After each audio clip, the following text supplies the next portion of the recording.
La Maria Roy, la Laia Velasco i l'Òscar Moya són 3 dels 20 joves que participen en Un paisatge reverberant, laberíntic, fangós, dens i estrellat, la nova exposició de la Sala Art Jove.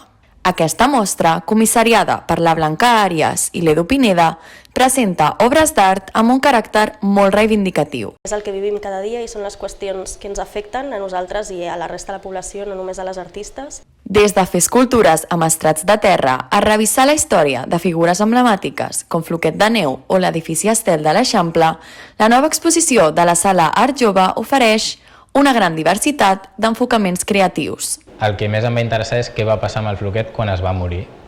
I bé, vaig començar la recerca d'on estan les seves restes, perquè no es va incinerar sencer i ha desenvolupat en aquestes peces. A nosaltres ens interessava molt pensar de quines maneres les veïnes del barri pensem i desitgem els espais en els que volem viure i quines coses se'ns permeten projectar i quines no. Aquesta exposició, més enllà d'una mostra d'art, és un reflex de les preocupacions socials i culturals dels artistes joves. Ens situem en un moment vital on ser jove i artista significa fer front a nombroses dificultats, com l'estructura precària o la manca de recursos.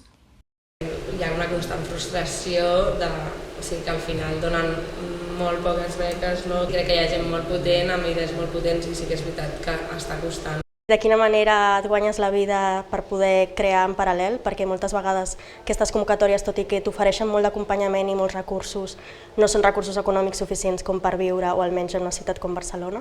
A nivell d'espai, els tallers o els espais on poder establir-te i tenir allà el teu punt de creació. Donada la situació d'oportunitats limitades, iniciatives com la Sala Art Jove, subvencionada per la Generalitat de Catalunya, són imprescindibles per la promoció del talent emergent.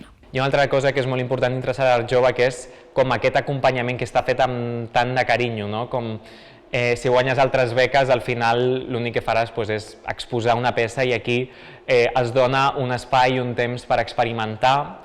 Aquesta exposició a la Sala Art Jove estarà oberta fins al 19 de desembre.